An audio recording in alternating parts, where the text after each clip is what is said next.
Assalamualaikum warahmatullahi wabarakatuh. Nama saya Najwa Nur Auliasyam.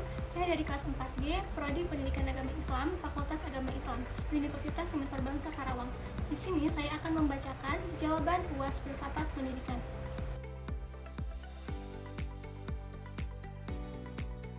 Nah, prinsip-prinsip demokratisasi pendidikan yang pertama menurut saya adalah prinsip kesetaraan. Nah, prinsip kesetaraan ini itu prinsip yang menekankan bahwa semua gender, ras atau suku itu sama tanpa membeda-bedakan satu dengan yang lainnya. Nah, contohnya kayak tidak membeda-bedakan dalam pelajaran agama Islam dan menghargai agama lain. Yang kedua, yaitu prinsip partisipasi aktif. Nah, prinsip inilah merupakan prinsip yang mengajak semua peserta didik atau semua individu untuk melakukan musyawarah atau diskusi langsung tentang pembelajaran agama Islam atau tentang konsep peringatan hari besar Islam. Nah, tantangan utama dalam menerapkan di era digital saat ini yaitu banyaknya individu atau peserta didik yang mudah terbawa arus hoax atau cyberbullying atau berita-berita yang menyesatkan di sosial media. Yang kedua yaitu banyaknya individu atau peserta didik yang tidak mau berpikir kritis atau hanya sekarang itu mengandalkan internet atau AI.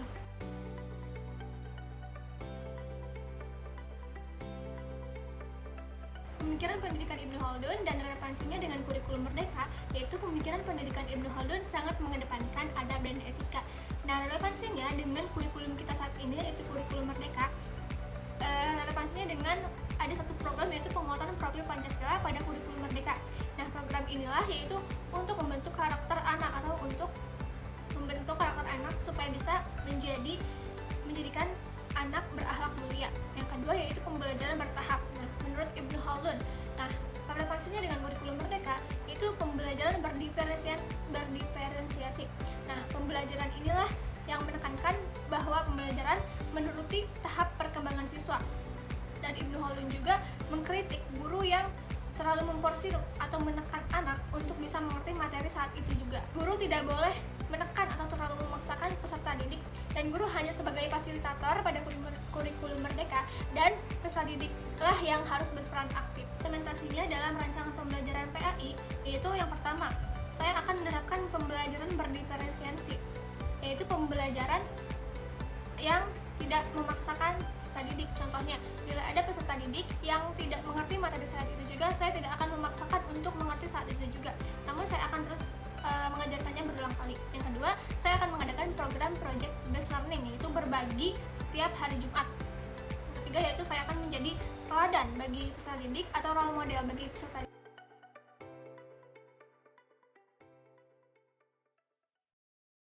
Pendidikan Ahmad Dahlan pada dekadensi moral pada pelajar saat ini, yaitu menurut saya itu pendidikan Ahmad Dahlan sudah sangat pas karena mengintegrasikan antara ilmu agama dan ilmu sains. Dekadensi moral saat ini juga perlu sangat diperhatikan untuk kita semua, terutama untuk orang tua dan guru. Nah, tapi menurut saya selain hanya mengintegrasikan ilmu agama dan ilmu sains, peserta didik juga harus diajarkan kedisiplinan dan ketegasan, karena menurut saya jika hanya dicekoki ilmu agama dan ilmu sains saja tidak mempan peserta didik. Jadi harus dicekoki ilmu kedisiplinan dan ketegasan dari dalam lingkungan internal maupun eksternal, mencerminkan semangat integratif dalam pembelajaran PAI, yaitu saya akan membuat konsep integratif pembelajaran PAI dengan dunia digital. Kenapa? Karena sekarang itu zamannya dunia digital, jadi kita harus mengintegrasikannya dengan membuat konten edukatif tentang moral, tentang akhlak dan etika. Yang kedua yaitu membuat kutipan atau cuplikan tentang etika bersosial dan etika berinternet.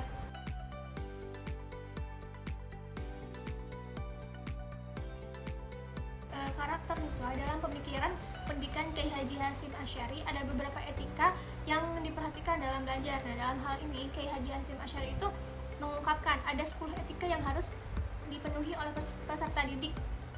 Yang pertama yaitu membersihkan hati dari berbagai gangguan keimanan dan keduniawian. Yang kedua yaitu membersihkan niat. Yang ketiga tidak menunda-nunda kesempatan belajar.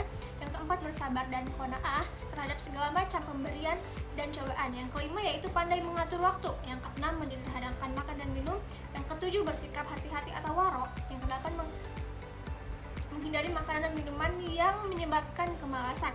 Yang ke-9 yaitu menyediakan waktu tidur selagi tidak merusak kesehatan. Yang ke-10 yaitu meninggalkan hal-hal yang kurang berfaedah. Nah, itu merupakan 10 hal yang harus diterapkan oleh murid menurut Kiai Haji Hasyim Asy'ari. Nah, sekarang yaitu etika seorang murid terhadap guru. Yang pertama yaitu hendaknya selalu memperhatikan dan mendengarkan apa yang dijelaskan atau dikatakan oleh guru. Yang kedua yaitu memilih guru yang warok. Yang ketiga mengikuti jejak guru yang baik. Yang keempat bersabar terhadap kekerasan guru. Yang kelima berkunjung kepada guru pada tempatnya atau mintalah izin terlebih dahulu kalau harus memaksa keadaan pada bukan tempatnya. Yang keenam duduklah yang rapi dan sopan ketika berhadapan dengan guru. Yang ketujuh berbicara dengan sopan dan lembut. Yang kedelapan yaitu dengarkan segala fatwanya. Yang ke-9 jangan sekali-kali menyela ketika menjelaskan. Dan yang ke-10 gunakan anggota kanan dalam menyerahkan sesuatu. Nah, itu merupakan 10 hal etika murid terhadap guru menurut Kiai Haji Hasyim Asy'ari. Ayat ini dapat mengatasi krisis keteladanan guru. Yang pertama, penilaian ini mengatasi krisis keteladanan guru di era modern, yaitu yang pertama dengan melihat ada nilai etika murid kepada guru yang isinya hendaklah murid memilih guru yang warok, yang baik dan warok ya. Untuk itu sebagai guru harus menjadi teladan bagi murid. Yang kedua yaitu guru diadakan pelatihan spiritual setiap minggunya seperti kajian keislaman. Yang ketiga yaitu membentuk komunitas belajar guru yang isinya itu guru-guru profesional.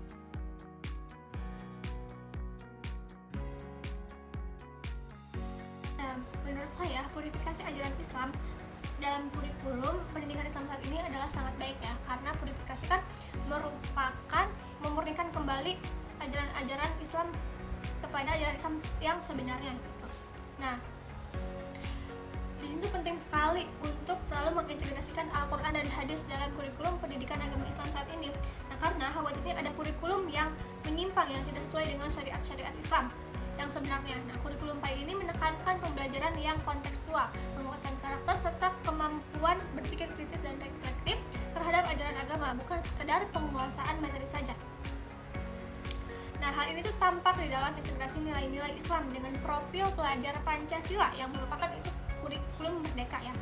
Nah, seperti berakhlak mulia, bernalar kritis dan mandiri menurut Kemendikbudristek 2022. Nah, pendekatan Ahmad Hasan yang berbasis pada purifikasi ajaran Islam itu tidak bertujuan untuk mempertahankan bentuk keislaman yang tradisional, namun untuk membersihkan pemahaman umat dari pengaruh budaya lokal yang menyimpang. Nah, sehingga lebih dekat lagi dengan nilai-nilai asli Islam yang universal dan rasional. Oleh karena itu, pemikiran Ahmad Hasan ini lebih mendukung pendekatan reformisme bukan konservatisme, karena konservatisme itu cenderung mempertahankan praktik keagamaan lama tanpa adanya kritik, sedangkan reformisme itu Ahmad Hasan itu membuka ruang untuk jihad atau mau dikritik gitu.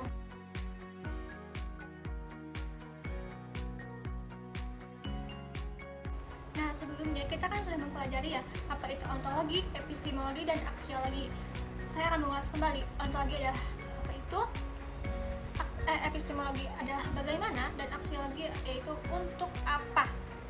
Nah, hubungan ketiganya itu sangat berkesinambungan karena ontologi itu membahas hakikat dan realitas apa yang dipelajari, dan epistemologi itu membahas cara memperoleh pengetahuan atau bagaimana mengetahuinya, dan aksiologi itu membahas tujuan dan nilai dari pengetahuan atau ilmu tersebut. Ketiga pilar ini sangat penting untuk menjadi landasan dalam menyusun visi misi program studi pendidikan agama Islam. Nah, karena ketiga pilar ini mengandung kelengkapan, yaitu yang pertama, ontologi dapat digunakan untuk merumuskan visi misi program studi yang memandang bahwa pendidikan agama sebagai sarana pembentukan manusia beriman dan bertakwa. Epistemologi menjadi dasar dalam menentukan metode pengembangan pendekatan pembelajaran yang tidak hanya bersifat tekstual atau hafalan, tetapi juga kontekstual, yaitu kritis dan integratif antara wahyu dan akal.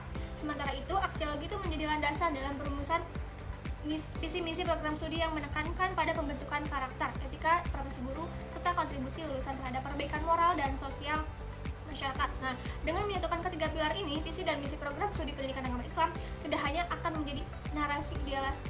Visi dan misi program studi PAI tidak hanya akan menjadi narasi idealistik, tetapi juga memiliki kedalaman filosofis dan arah transformasi yang nyata yang sesuai dengan tujuan pendidikan Islam yang baik.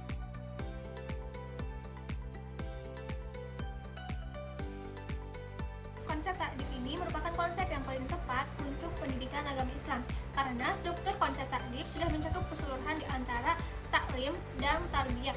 Perbandingannya dengan tujuan pendidikan nasional yaitu bahwa konsep takdib ini sangat mengedepankan adab, mencakup akhlak, intelektual, dan spiritualitas. Sedangkan tujuan pendidikan nasional menjadikan manusia yang mengembangkan kemampuan dan membentuk karakter serta peradaban bangsa yang bermanfaat dalam rangka mencerdaskan kehidupan bangsa dan bertujuan untuk berkembangnya potensi peserta didik. Nah, menurut saya keduanya itu sama-sama mementingkan karakter dan akhlak, namun konsep takdib lebih kepada spiritualitas sebagai orientasi utama pendidikannya. Nah, konsep ini itu dapat diterapkan dalam RPP PAI, yaitu di setiap tujuan pembelajaran harus menekankan pembentukan adab dan akhlak. Nah, contoh pada bab cinta lingkungan ya. Nah, di bab ini itu tidak hanya menekankan pada syarat atau perintah cinta lingkungan, tetapi juga harus berisikan nilai-nilai karakter atau pembelajaran interdisipliner antara PAI dan ilmu sosial, yaitu menurut saya pada pembelajaran sosiologi dan geografi. Kenapa? Karena kita bisa memasukkan nilai-nilai atau mengintegrasikan nilai-nilai Islamik ke dalam pembelajaran geografi. Geografi itu berisikan tentang fenomena alam, bumi, populasi manusia, dan sebagainya. Nah, oleh karena itu, kita sebagai guru harus bisa nih memasukkan nilai-nilai Islamik ke dalam pelajaran geografi tersebut. Contohnya kayak seperti fenomena alam itu kan tidak semata-mata muncul dari alam, tapi sudah takdir dan kehendak Allah, seperti populasi manusia, bumi, dan lain-lain.